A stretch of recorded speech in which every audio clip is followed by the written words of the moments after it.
Welcome to the second episode of my Udaipur series. आज के video में मैं आपके साथ अपनी उदयपुर की पूरी आइटिनरी शेयर करूंगी कि मैंने 3 दिन उदयपुर में क्या क्या किया, कहाँ कहाँ घूमी और कैसे। तो इस एपिसोड को एंड तक ज़रूर देखें, ये आपके लिए हेल्पफुल रहेगा। इस उदयपुर सीरीज़ के फर्स्ट एपिसोड में मैंने आपको अपना होटल दिखाया था और उसकी सारी डिटेल्स भी आपके साथ शेयर की थी।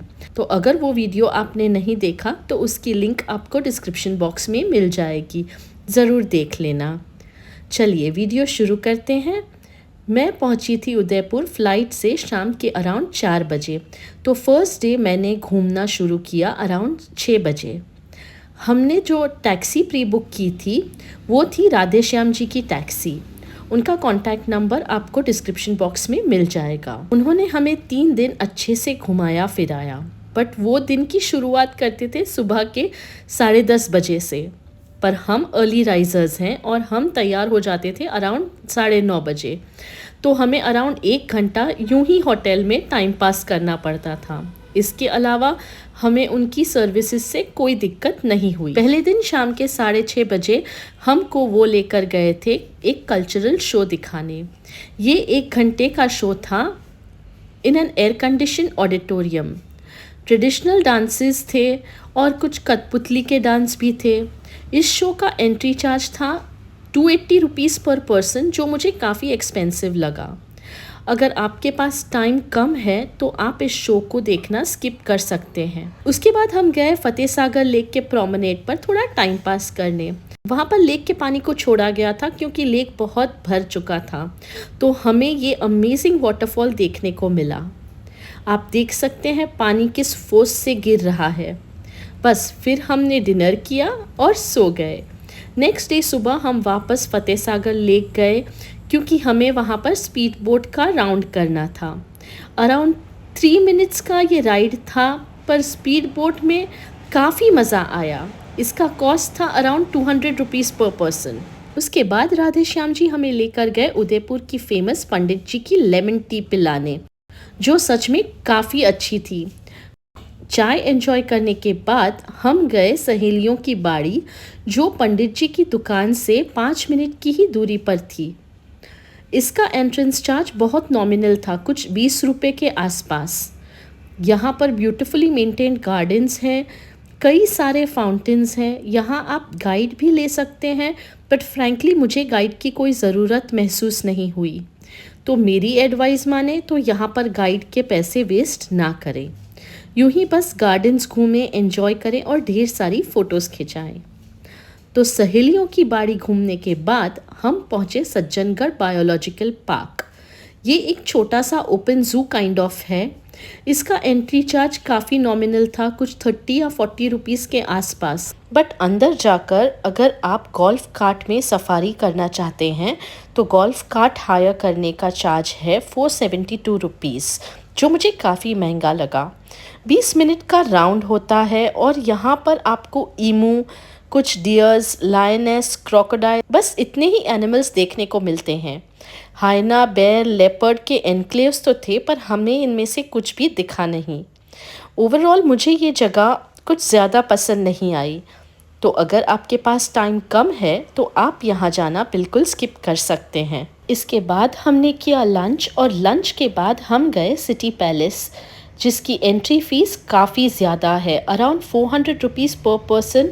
और गाड़ी अगर आप लेकर जाना चाहते हैं तो कार के 350 रुपीज़ अलग से आपको भरने पड़ेंगे, जो बिल्कुल भी वर्थ इट नहीं है, क्योंकि कार आधे रास्ते तक ही जाती है, बाद में आपको चढ़ाई करनी पड़ती है। उससे अच्छा है कि आप गोल्फ कार्ट ले लें, जो 50 रुपीज़ पर पर्सन चार्ज करती है और आपको ऊपर तक लेकर जाती है। मैं सजेस्ट करूंगी कि आप सिटी पैलेस देखने के लिए गाइड हायर करें। गाइड के चार्जेस 500 रुपीज़ होते हैं, बट गाइड आपको सब कुछ अच्छे से समझाते हैं, तो पैलेस घूमने का मज़ा दुगना हो जाता है। अराउंड 1.5 घंटा लग जाता है पूरा पैलेस घूमने में। गाइड आपको चोर रास्ते भी दिखाते हैं, जो पहले के राजा महाराजा इस्तेमाल किया करते थे। सिटी पैलेस ज़रूर घूमें, ये एक्सपेंसिव है पर इसे मिस ना करें। ऊपर से व्यूज़ भी काफ़ी अच्छे दिखते हैं।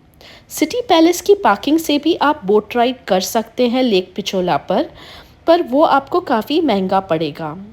ऐसा हमें राधे श्याम जी ने ही बताया और इंस्टेड वो हमें लेकर गए लेक पिचोला के किसी पियर पर, जहाँ से हमने गवर्नमेंट की जो बोट जाती है उसमें उसका राइड हमने हायर किया।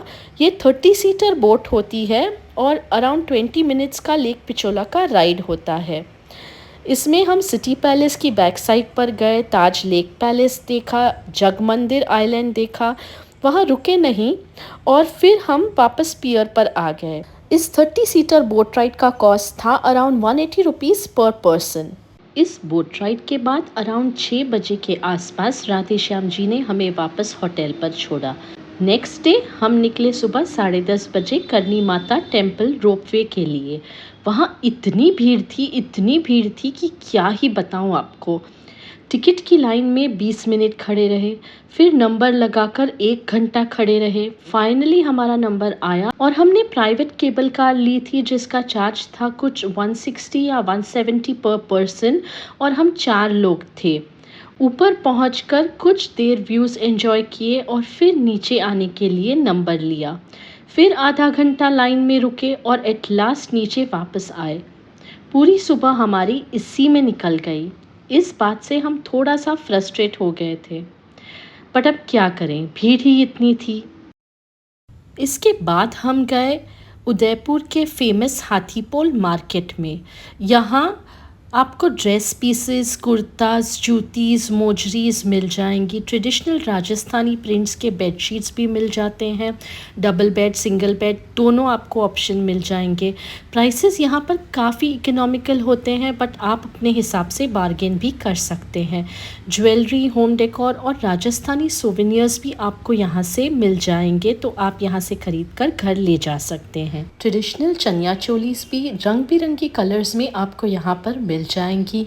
ये बांधनी प्रिंट का कुर्ता आपको अराउंड 300 से 500 रुपीज़ के बीच में मिल सकता है। हाथीपोल मार्केट में शॉपिंग करने के बाद हमने किया लंच और उसके बाद हम गए बड़ी लेक होते हुए बाहुबली हिल्स की तरफ।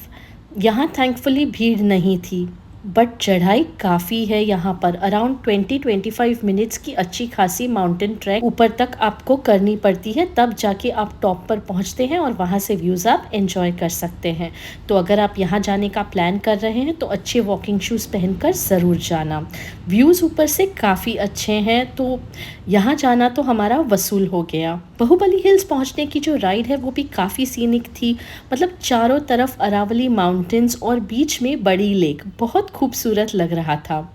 ये सब घूम घाम कर हम पहुँचे सज्जनगढ़ पैलेस की एंट्री पर, बट पुलिस ने हमें अंदर जाने ही नहीं दिया। ऐसा कहा कि ऊपर बहुत भीड़ है, तो आज के लिए उन्होंने गेट्स बंद कर दिए हैं।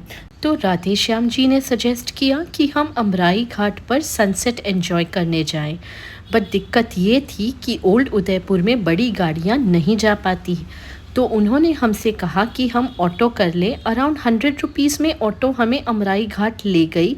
वहाँ से जो उदयपुर के व्यूज़ थे मुझे सबसे ज़्यादा पसंद आए। यहाँ पर शाम बिताने के बाद हम वापस होटल चले गए। अब नेक्स्ट डे हमारा लास्ट डे था उदयपुर में। शाम को हमारी फ़्लाइट थी, तो हमने चेकआउट कर लिया होटल से और सज्जनगढ़ पैलेस के लिए निकल गए। इसकी एंट्रेंस फीस थी 950 रुपीज़, जिसमें हम 4 लोगों की टिकट भी मिल गई और कार और ड्राइवर के चार्जेस भी इंक्लूड हो गए थे। आप अपनी कार लेकर ऊपर तक जा सकते हैं। काफ़ी वाइंडिंग रोड्स हैं, पूरा पहाड़ चढ़ना है, तो जिसको मोशन सिकनेस है उन्हें अपनी दवाई वगैरह अपने साथ लेकर जानी चाहिए। पैलेस के बाहर काफ़ी सारे मंकीज़ थे, छोटा सा एक गार्डन भी था।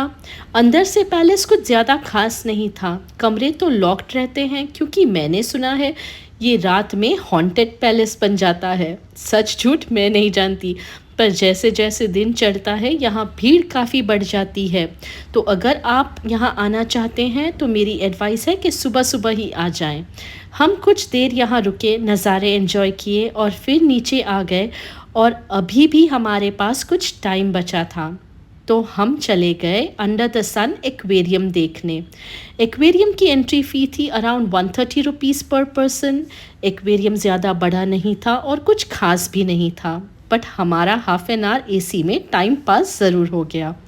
यहाँ से निकलकर हम पहुँचे airport for our return flight back home. ये सारा घूमना फिरना और एयरपोर्ट ट्रांसफ़र्स के साथ राधे श्याम जी ने हमें चार्ज किए थे अराउंड 10,000 रुपीज़। तो ये थी हमारी पूरी उदयपुर की आइटिनरी और साइट सीइंग की सारी डिटेल्स। मैंने अपनी तरफ से कोशिश की है कि आपको सब कुछ बता दूं, बट फिर भी अगर आपको कुछ जानना है तो आप कमेंट करके मुझे पूछ सकते हैं। वीडियो अच्छी लगी हो तो like, comment, share and subscribe ज़रूर करें। Bye guys.